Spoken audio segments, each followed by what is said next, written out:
자녀들아 주 안에서 너희 부모에게 순종하라. 이것이 옳으니라.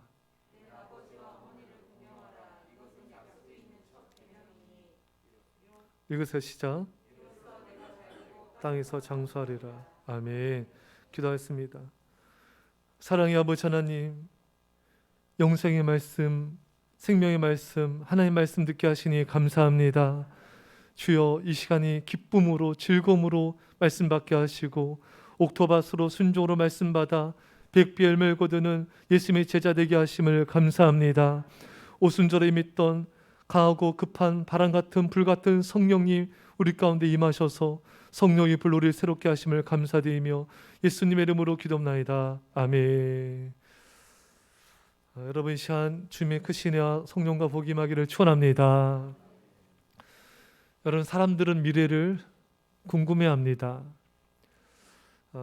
앞으로의 미래가 어떻게 흘러갈까? 여러분들도 궁금하지 않습니까? 나의 10년 뒤의 모습, 20년 뒤의 나의 모습, 30년 뒤의 나의 모습은 어떨까? 여러분, 궁금하시죠? 궁금하시면 잘 들으세요. 그래서 미국의 메리 파이퍼라는 심리학자가 이런 말을 했죠. 노인에 대한 사랑은 곧 자기 미래에 대한 사랑이다. 그러니까 노부모를 어떻게 부양하는가에 따라서 자신의 노년이 결정되는 것입니다. 사람은 누구나 심은 대로 거둡니다. 선을 심으면 선을 거두고 악을 심으면 재앙으로 거두게 되어 있습니다. 불효를 심으면 불효를 거두고 효를 심으면 늙어서 효를 거둡니다. 우리가 하는 일거수일투족을 우리 자손들이 안 보는 것 같지만 다 보고 있습니다.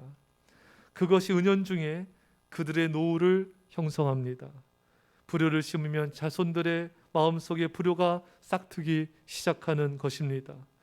효를 심으면 자손들의 마음속에 효가 싹트기 시작하는 것입니다. 이 사실을 우리는 잊어서는 안 되는 것입니다. 여러분, 이제 아시겠죠? 우리의 미래가 어떻다고요? 지금 여러분의 부모님이 살고 계신 모습이 우리의 미래의 모습이기도 하다는 것입니다. 여러분들이 지금 부모님을 대하는 모습이 미래 여러분들의 자녀가 여러분들을 대하는 모습이 될 수 있다는 것입니다. 어떻게 좀 마음에 좀 드세요? 어떠세요? 일부 예배 때는 아무도 마음에 안 드시니 대답 안 하셨어요. 근데 만약에 지금 부모님이 지금 외롭고 쓸쓸하게 보내고 계시다. 그럼 우리도 그렇게 노년을 또 이렇게 보낼 수가 있을 수가 있고요.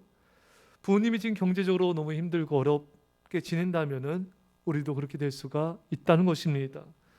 하지만 우리가 부모님과 많이 대화 나누고 자주 찾아뵙고 자주 전화해서 부모님 마음이 즐겁다면은 우리 노년도 그렇게 즐겁게 될 줄 믿습니다. 자, 이렇게 입장을 바꿔보면은 정신이 번쩍 드는 것 같아요. 자, 그렇다면은 부모님이 가장 원하시는 게 뭘까요? 1위부터 3위까지 한번 살펴볼 텐데, 여러분 1위가 뭘 것 같습니까? 부모님이 가장 기뻐하시는 게 뭘까? 자녀들에게 뭘까요? 뭐니 해도 그럴까요? 설문조사 있습니다. 자, 3위가 뭘까요? 3위는 손주들의 재롱. 2위는 money입니다. 돈이 용돈이고요. 1위는 안부 전화나 방문이었어요. 우리 생각에는 용돈이 1위를 할 것 같은데 부모님들은 설문조사해 보니까 이 안부 전화나 방문을 더 원하신 것으로 드러났습니다. 여러분 어떻습니까? 좀 부모님 좀 자주 방문을 좀 하시는지. 우리가 만약 1년에 몇 번, 자녀도 우리한테 또 그럴 수가 있겠죠. 하지만 전화는 자주 할 수 있잖아요. 우리가 거리가 있으니까 아무래도 시골 사시는 분은 이렇게 자주 찾아보기 어렵잖아요. 그러니까 전화는 또 영상통화하면 거의 만난 거나 다름없지 않아요? 그건 아니에요 또? 요새 참 영상통화 좀 좋은 것 같아요. 영상통화로 이렇게 하면은 또 어떻게 전화는 좀 자주 하세요? 어떻게? 오픈할 수 있어요? 예. 어째 나 먼저 까요? 예. 전화는 우리가 할 수 있잖아요. 그렇죠? 저도 오늘 설교 준비하면서 좀 많이 회개를 했습니다. 참 예전에 비해서 좀 이렇게 아주 못한 부분이 많이 있었구나. 사실 제가 이렇게 설교한 게 좀 오늘 마음이 좀 무거웠어요. 예. 특히 일부 예배 때 저희 부모님 계시잖아요. 더 무거웠어요. 그나마치 2부 예배 때 좀 편하게 하는 거예요. 그래서 좀 찔려요. 회개하는 마음으로 이 자리에 섰습니다. 그러니까 여러분들이 먼저 오픈하세요. 예.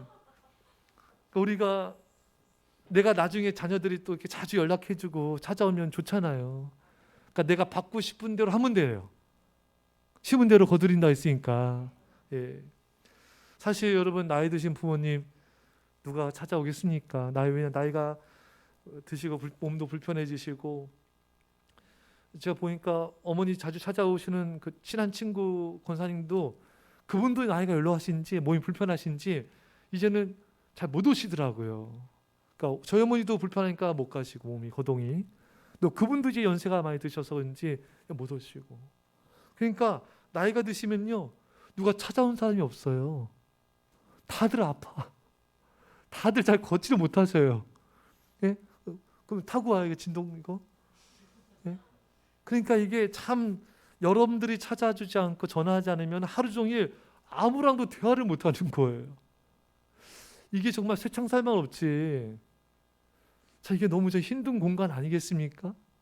근데 우리는 나이 드신 분들은 그렇게 사는 게 당연해 나 의식이 갖고 있어서 그런데 내가 만약에 그렇게 산다면은 이게 너무 힘들지 않겠어요?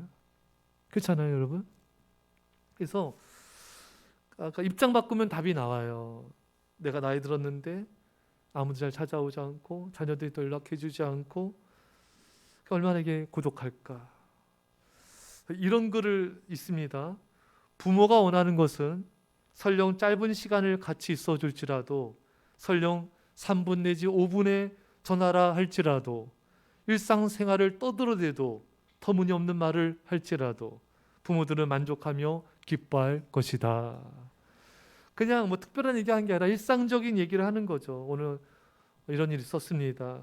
뭐 이런 그냥 일상적인 거를 얘기를 하는 거죠. 그럼 부모님은 그거 기뻐하신다는 거예요. 그래서 제가 한 번은요, 제가 부모님께 질문을 좀 많이 했어요. 그래서 어릴 적 초등학교 때 어떠셨어요? 초등학교 때 산 넘어서 학교 다니셨대요. 산 넘고. 여러분 안 물어보셨죠? 여러분 부모님도 아마 산 넘으셨을지 몰라요. 산을 이렇게 넘고 이렇게 너 멀시대요. 산을 한 넘어가야 돼요. 그래서 어느 때는 산 안 넘고요. 고무줄하고 안 갔대요. 땡땡이죠? 저희 어머니가 그랬더라고요. 네.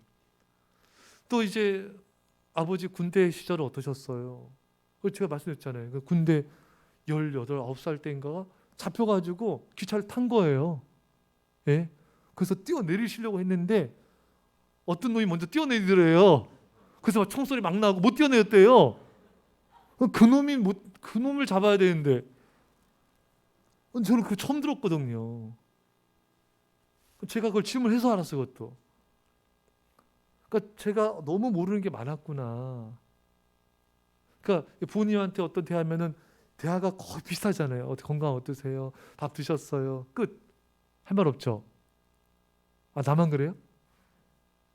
그러니까 여러분들이 질문을 해야 돼요. 예? 저 TV 오셨어요? 어머니 어렸을 때 어떠셨어요? 이때는 어떠셨어요? 예.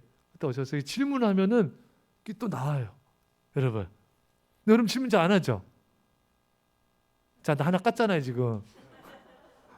여러분들이 질문하니까 대화가 좀 달라지더라고요. 안 그러면 대화가 똑같아.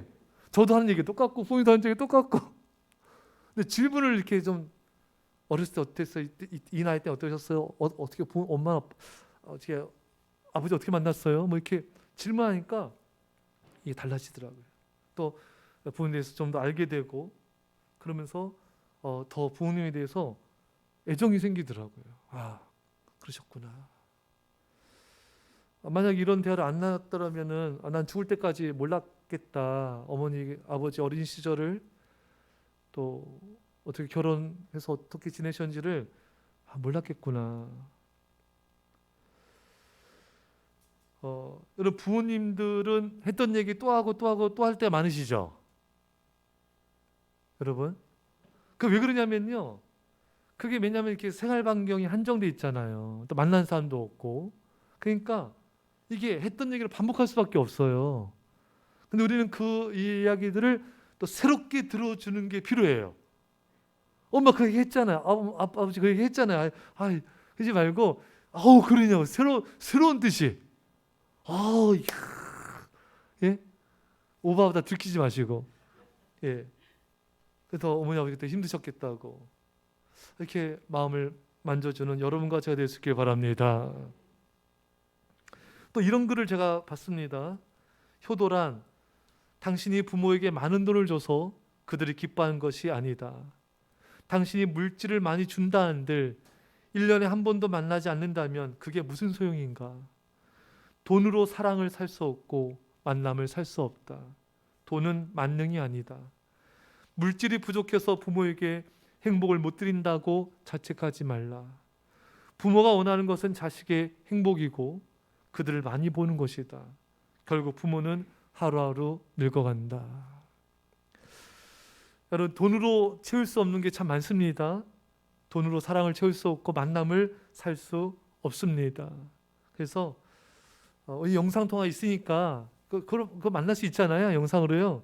예, 그것을 자주 하는 게 좋을 것 같아요. 부모님에게 소중한 것은 자식과 나누는 대화의 시간입니다. 자식이 어떻게 사는지, 무슨 생각을 하고 무슨 고민이 있고 그냥 일상은 어떤지 그런 것을 듣고 싶어하고 나누고 싶어 하십니다. 노년이 되면 상실감과 고독감이 밀려옵니다. 혼자 있는 시간이 많아지기 때문에 더욱 외로워지는 것을 경험합니다. 서두에 잠깐 말씀드린 대로 여러분들이 대화를 안 하면요, 부모님은 하루 종일 말할 상대가 없어요. 그런데 연세 드신 부모님과 대화를 나누면 좀 이렇게 통하지 않을 때가 있기도 해요. 그러나 그럴지라도 부모님과의 대화는 부모님의 존재를 인정하는 행위입니다. 그래서 여러분과 제가 좀 더 부모님과 대화를 많이 나누고 또 통화할 수 있기를 간절히 축원합니다. 자, 여기서 또 이제 부모님들이 또 알아야 될 중요한 사실은 자녀들이 물질로 섬긴 것도 굉장히 귀한 거예요. 왜냐하면 예수님께서 돈이 있는 곳에 마음이 있다 하지 않았습니까? 그래서 마음을 주는 것, 이 돈을 용돈 드린 것도요, 이게 마음이에요. 이게 굉장히 귀한 겁니다. 자녀들 가운데 특히 아들들은 친밀감이 떨어지는 걸 많이 보게 돼요. 남자들이 원래 그렇거든요. 근데 부모님들이 그거 좀 서운해하지 않았으면 좋겠어요. 중고등부 애들은 특히 더하죠. 자, 애들이 말을 안 해요. 애들 참 이게 내 구조가 참 궁금해요. 말을 안 해, 말을. 예, 어때요? 좀 말을 좀 해요? 그래요? 희한하네. 제가 며칠 전에 바깥에 잠깐 나갔는데 그 엄마 아버지 한 50대 중반 정도 돼 보이는 부부가 딸 2명, 딸도 한 중고등학생 좀 돼 보이는데 이렇게 막 이렇게 거닐면서 막 낄낄대고 막 하게 막 웃고 떠드는데 너무 보기 좋은 거예요, 여러분. 그래서 근데 만약에 남자 둘이었다 봐요. 진짜 가만히 있고 말도 안 하고 보리짝 꽂아온 것처럼 가만히 컴컴하게 있어. 얼굴도 컴컴해. 애들이 참 왜 그런지 모르겠어요. 예. 소민이 안 그렇죠? 예, 그래요. 예. 한 명 있네 여기. 그래서 다들 딸들 낳기 원하나 봐요. 요새 다 딸 원하잖아요. 예? 아직 아닌 오래된 분들이 있어요 여기. 예. 근데 아들도요. 근데요, 아들들이 저렇게 말은 없어도요, 마음은 깊어요. 그리고 끝까지 의리 지킨 게 또 아들들 경우가 많잖아요. 딸이 의리 안 지킨다는 게 아니라 아들들이 또 크게 해요. 아들들이 또 순수합니다. 딸들은 이렇게 머리를 많이 굴리는 경향도 있죠. 계산적인 것도 있지만 남자들은 좀 단순 무식해가지고요, 순진해서 그냥 다 해요. 아들이 마음이 또 기쁜 것도 있어요. 그러니까 부모님들이 아들들이 이렇게 말도 없고, 근데 그거는 우리 사이가 좀 그런 경향이 있어요. 어쨌든 서로 좀 노력을 해야 됩니다. 자녀들이 부모를 친밀감 있게 대하려면은 자녀도 노력해야지만 부모님들도 노력을 해야 돼요. 예를 들어서 부모가 자녀에게 자꾸 뭐라 하고 야단치고 하면요, 자녀가 부모에게 친밀감 있게 대하기가 어려워질 수가 있어요. 입장 바꿔 생각해 보세요. 누가 여러분에게 계속 뭐라 해요. 그런 상황에서 친밀감 있게 그 상대방을 대할 수 있겠습니까?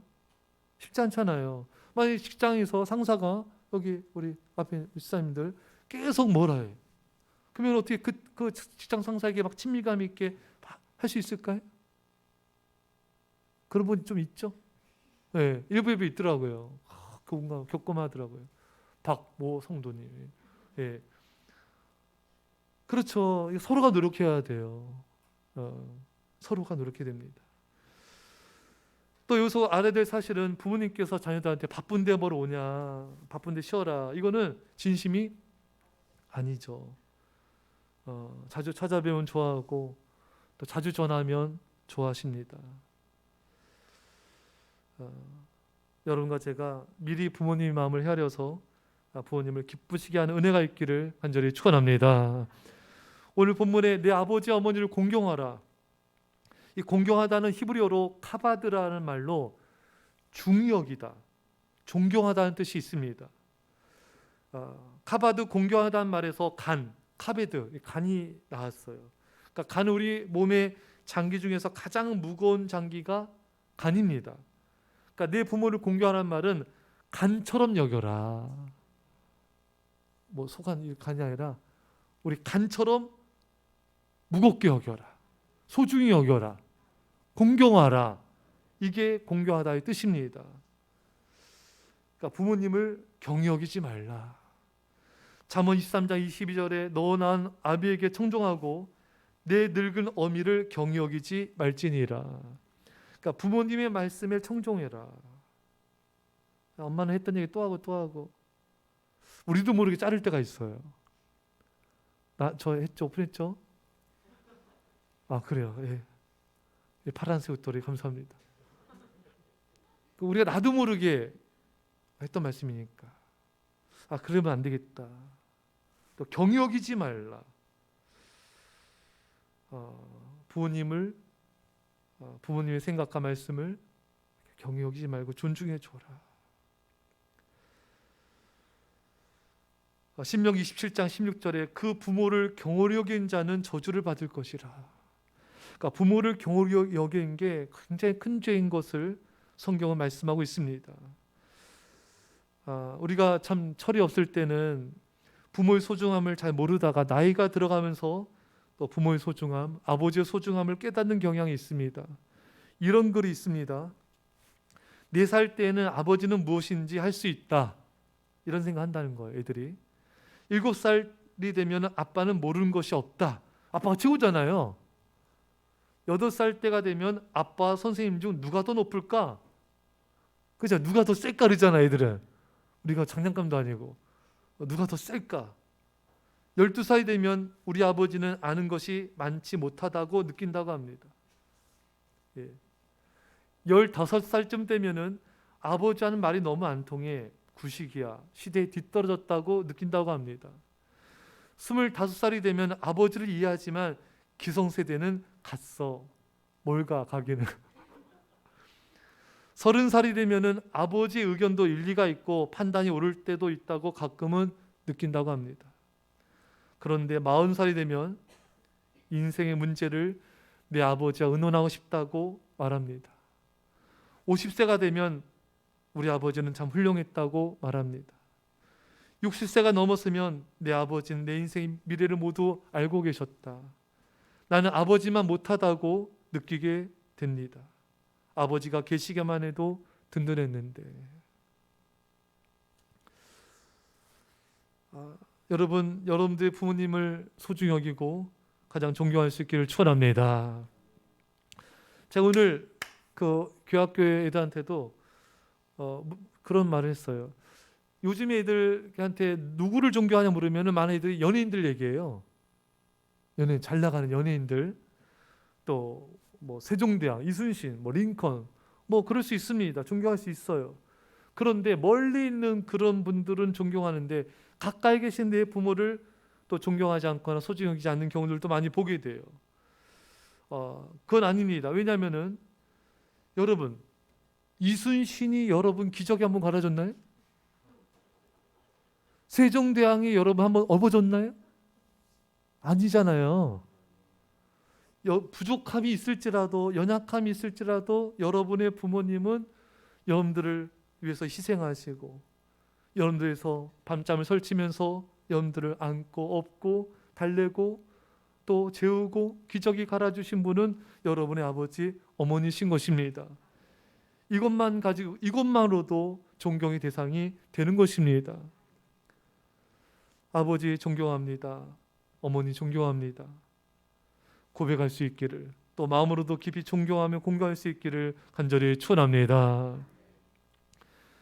내리사랑 올리효도 캠페인을 벌이는 그 김평일 제1 가난 농군학교 교장님이 계신데,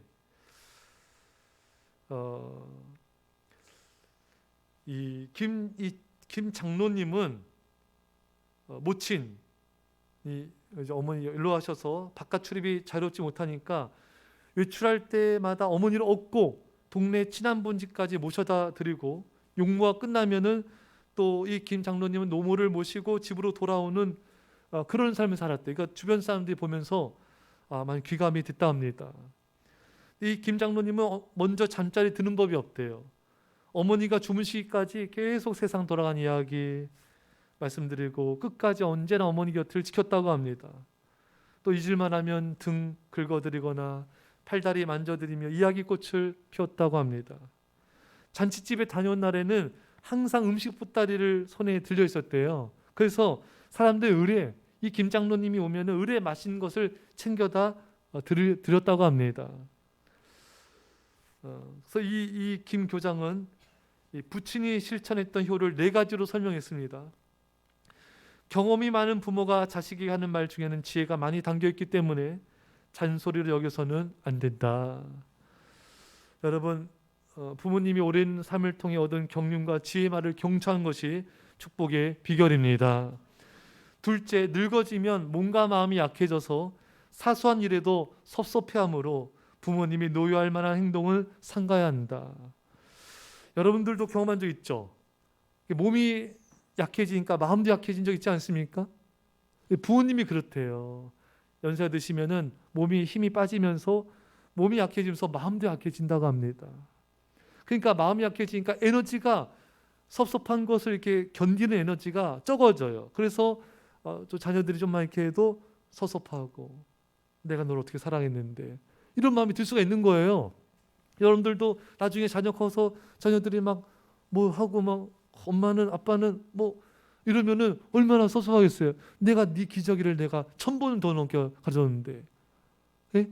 내가 너를 업고 키웠는데, 내가 너를 어떻게 사랑했는데, 이 컸다고, 머리 컸다고, 이러는구나. 섭섭할 수 있잖아요. 그게 그럴 수가 있는 거예요. 예. 그러니까 더 우리가 마음을 배려하는 게 필요하고요. 또 셋째, 나이가 들수록 갖고 싶은 것이 많고 먹고 싶은 것도 많은 법이라 각별히 신경을 써야 한다. 용돈을 자주 드리고 맛있는 것이 있으면 먼저 대접한다. 그러니까 여러분, 나이가 드시면 이제 뭐가 떨어지죠? 소화력이 떨어집니다. 그러니까 이게 뭘 갖다 드려도 부모님이 잘 안 드시죠? 안 갖다 드려요? 네? 잘 드세요? 아직 젊어서 그래요? 네. 네. 그래서 뭐 갖다 줘도 잘 못 드세요. 그러면은 보통 많은 분들이 그런 얘기를 하시더라고요. 갖다 줘도 안 드세요. 그래서 안 갖다 드려 잘. 그거요, 맛없어서 그래요. 맛없어서. 여러분 집안 여기 파는 반찬가서 파는 반찬들 맛있는 것도 있지만 맛없는 게 많잖아요. 그냥 먹게 사가지고 갖다 드리면 안 드십니다. 그런데 이게 밥맛이 떨어졌으니까 맛있는 거를 해서 드셔야 돼요. 우리 볼 때는 고급이셔. 근데요, 그럴 수밖에 없는 게 밥맛이 없으니까. 이게 진짜 맛있어야지 들어가는 거 이게. 그러니까 우리들은 어떻게 돼요? 진짜 맛있는 것들을 골라다가 이렇게 막 이거 들어봐야 돼요. 뭐가 맛있는지 몰라. 본인도 뭐 드시고 싶으면은 당신들도 몰라요. 뭐 맛있는 거 드셔봤어요, 잘. 그러니까 우리가 알아서 막 갖다 드려가지고 또 맛있어하는 게 계시거든요. 그거를 돌아가면서 이제 돌려막기 해야 돼 이렇게. 예? 돌아가면서 이렇게 들려야 돼요. 예. 하셨죠? 그러면 여러분 나이 드셔서 자녀들이 그렇게 여러분들한테 좋은 거 갖다 드릴 거예요. 예? 근데 이제 반찬가 몇 개 사가지고 드리면은 자녀들도 애따 어머니 이게 반찬가게 그럼 안 돼. 곤란하잖아요. 우리도 맛있는 거. 예. 예. 요즘 우리나라는요, 진짜 우리나라는 좋은 게 뭐냐면은 이 배달 문화가 대박이잖아요, 여러분. 근데 배달만 아니라 택배 문화도 끝내주잖아요. 전국의 맛집에 있는 것이 택배가 또 되는 데가 있어요. 잘 몰라요? 그 맛집에 있는 것을 그게 배달 온 데가 있어요. 그러니까 그런 것을 다 시켜가지고 내가 하기 힘들면은 그걸 드리는 거예요. 예? 좋죠? 저도 하나 깠으니까 여러분도 알려주세요. 일 끝나고요. 그러면 이제 또 잘 드실 수 있죠. 넷째, 자주 씻어도 몸이 가렵기 때문에 등을 자주 긁어드린다. 단순히 가려운 곳을 긁어드린 것이 아니라 그 시간을 이용해 부모님과 많은 대화를 하라는 뜻이다.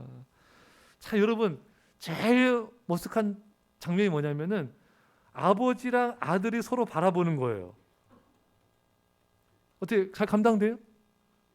그렇게 또 그게 또 머쓱할 때가 없죠. 이 동네는 좀 분위기 좋은 것 같아요. 네. 그래서 그냥 뭐 딴 거 하면서 이렇게 얘기를 하라 이 말이에요. 같이 뭐 이렇게 뭐 하면서 대화 나눠라.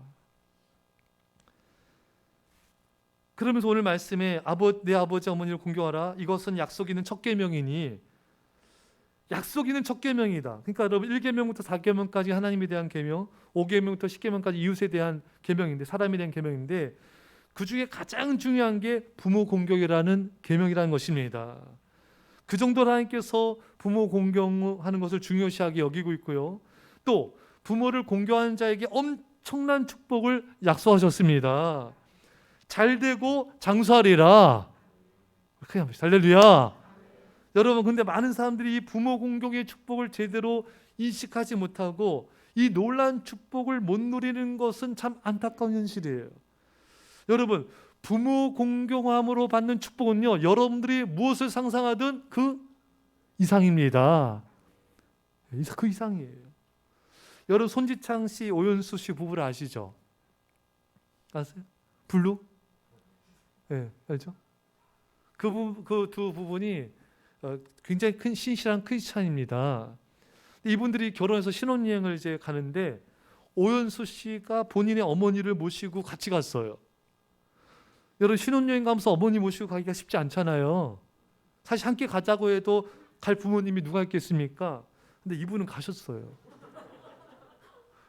손지창 씨랑 오연수 씨가 간절히 이렇게 원했기 때문에 같이 가셨겠죠. 설마 맨정식으로 안 하죠, 여러분.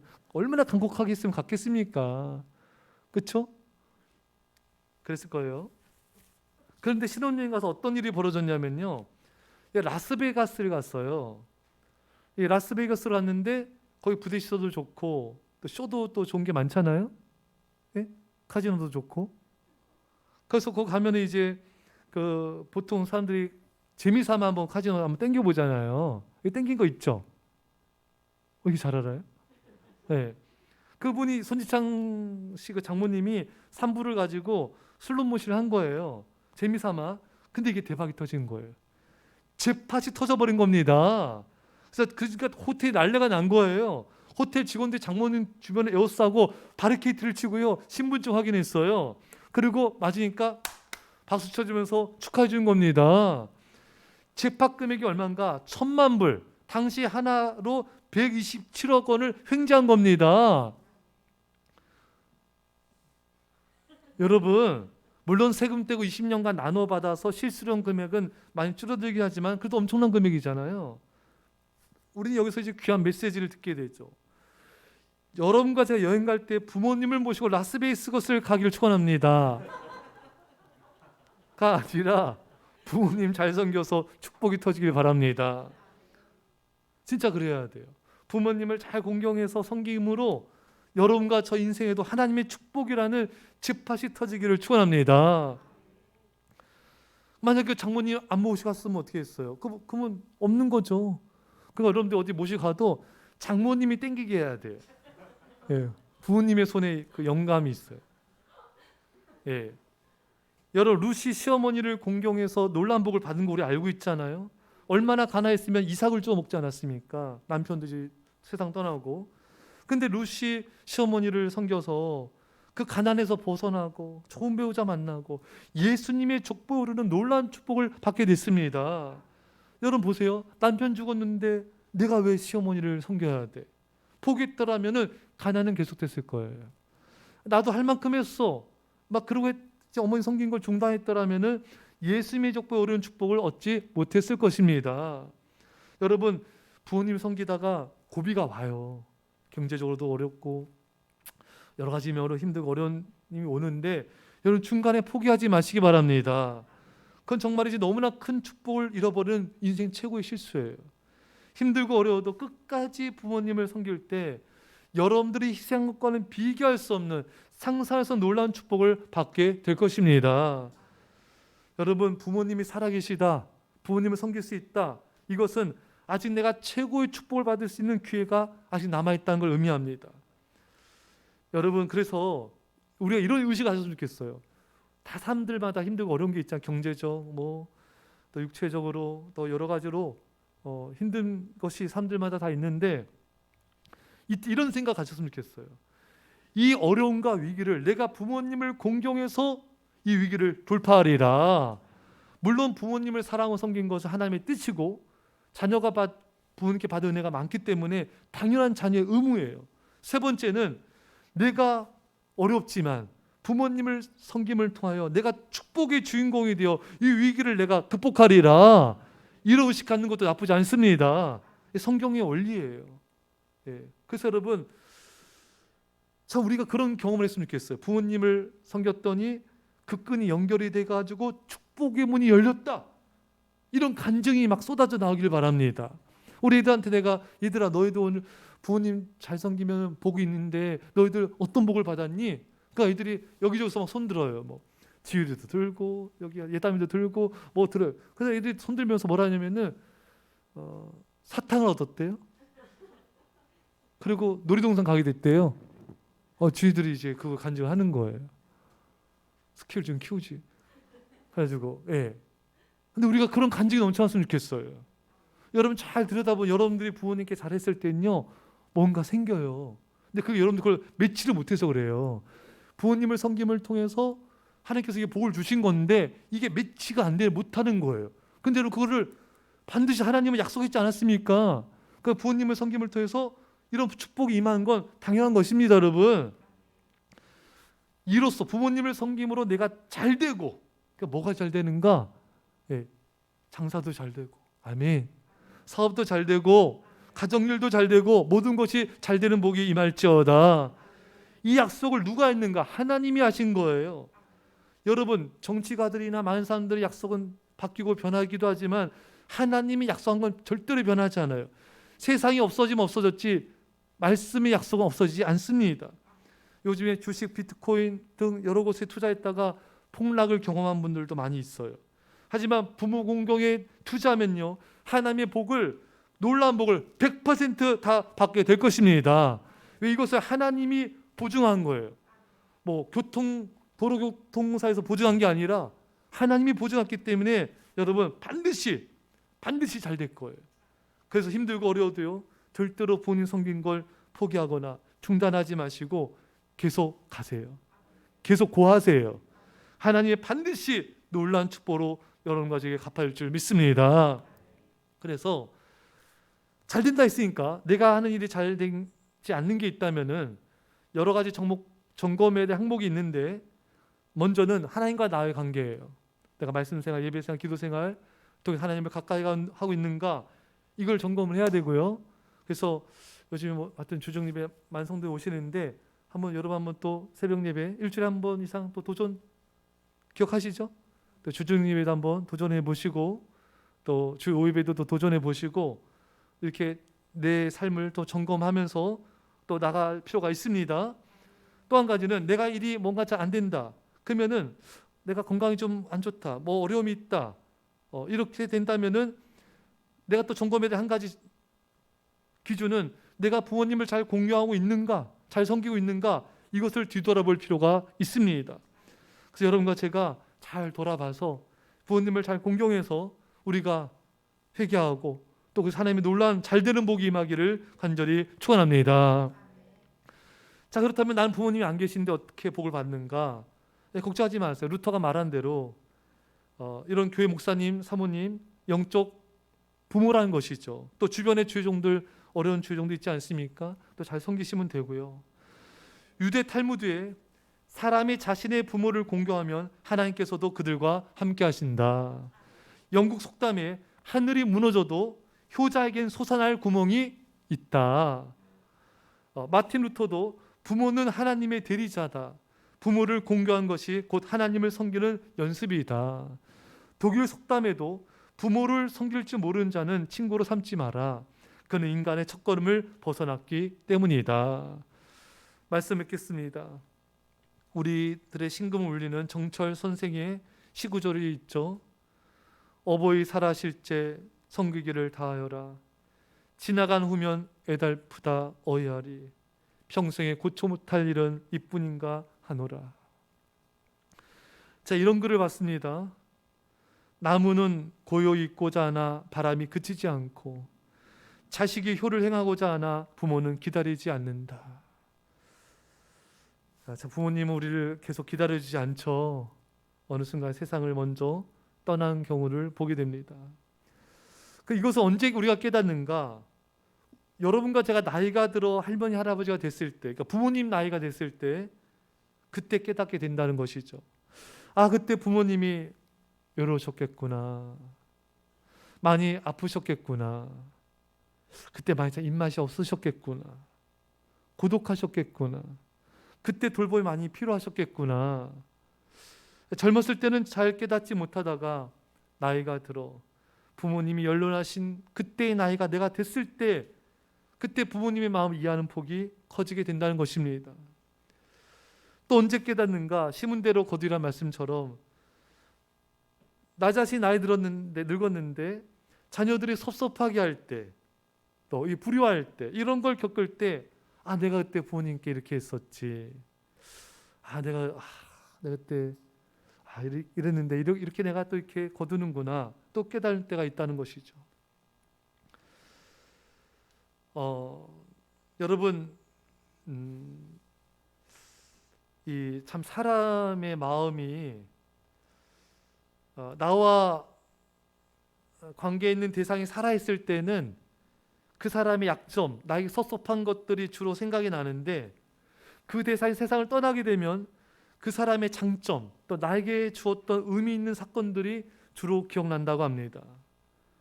그러니까 부모님이 살아계실 때는 이렇게 섭섭한 것도, 또 부모님이 나에게 상처 준 것도 이렇게 마음에 다가오기도 하지만 부모님이 돌아가시면은 부모님이 나에게 잘해준 것들이 생각이 난다는 거예요. 부모님이 나를 사랑했던 기억들이 가슴속에 깊이 다가온다는 것입니다. 아, 그렇지, 이게 사랑이었지. 이게 사랑이었지. 정태기 교수님이 그 수업 시간에 또 간증한 게 생각이 나요. 이분의 가정은 참 뭐랄까요? 너무 좀 힘든 가정이었어요. 이 아버지가 또 이제 또 다른 아내를 맞이했고 여기서 겪는 아픔들이 굉장히 많았대요. 또 형제간에 또 겪는 아픔들 너무너무 고통스럽고 괴롭고 상처되고, 그래서 이분은 어렸을 때 누구 앞에 서면요 벌벌벌 떨어가지고 별명이 재봉틀이었대요. 사람들 앞에 쓰기만 하면은, 특히 여자들 앞에 쓰면은. 그러니까 아버지에 대한 기억도 추억도 별로 안 좋고, 아버지 생각하면은 상처고 아픔이고 괴롭고 눈물 나고 그랬는데, 이분이 어느 순간에 그걸 깨닫게 되더래요. 뭐냐면은 그 운동회 하잖아요. 근데 부모님이 이분이 안 오셨나 봐요.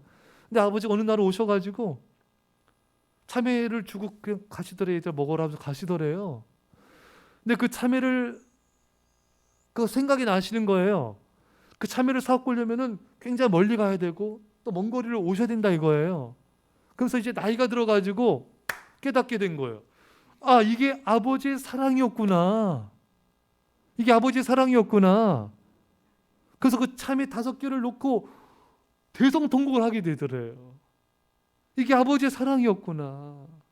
아버지의 사랑이었구나.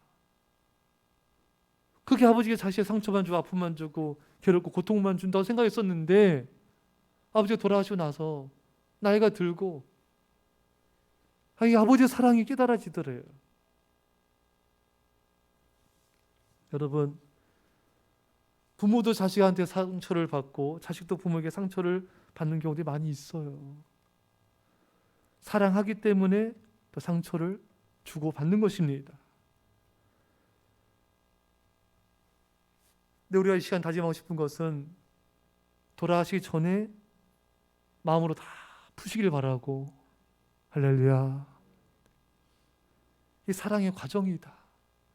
그리고 부모님이 나를 향한 사랑이 더 많았음을, 아니 그 사랑의 표현이 좀 서텄을 뿐이지 나를 사랑하신 것이다.